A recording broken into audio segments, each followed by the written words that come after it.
So ఉద్యమాలకి పురుడు పోసుకున్నటువంటి ప్రదేశం కదా తెలంగాణ. సో అలాంటి ప్రాంతంలో ఉద్యమానికి కీలకంగా భాగస్వాములు అవ్వాల్సినటువంటి పరిస్థితి ఉంటుంది. కానీ సో ఏదైనా సాధించడానికి సాధించే వరకు ఉద్యమాలు చేయాలి, కానీ ఆత్మ బలిదానాలతో సాధించేదేంటి?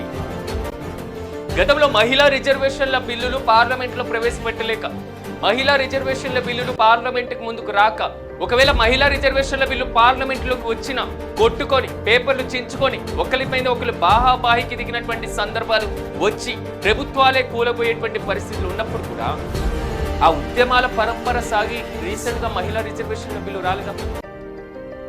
దేశవ్యాప్తంగా రైతులు వ్యతిరేకిస్తే 3 చట్టాల్ని పోరాటాలు చేసి ప్రధానమంత్రి కాన్వాయ్ని నడి రోడ్డు మీద ఆపినటువంటి సందర్భాలు కూడా ఉన్నాయి. 3 చట్టాలు రద్దు కాలేదా? అంటే మరణం ఒక్కటి శాశ్వత పరిష్కారం అవుతుందా?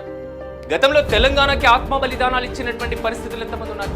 1969లో వందల సంఖ్యలో ఉన్నారు. తర్వాత ఏమైంది? శ్రీకాంతాచారి ఆత్మ బలిదానంతో ప్రారంభమైంది కదా మళ్ళీ విడత తెలంగాణ ఉద్యమం. ఆ పోరాటం మళ్ళీ తెలంగాణ వచ్చే వరకు కొనసాగినటువంటి పరిస్థితి ఉంది కదా. కానీ ఆత్మ బలిదానాలతో సాధించేటి బీసీ రిజర్వేషన్ల బిల్లు ఈ రోజు ఈశ్వరాచారి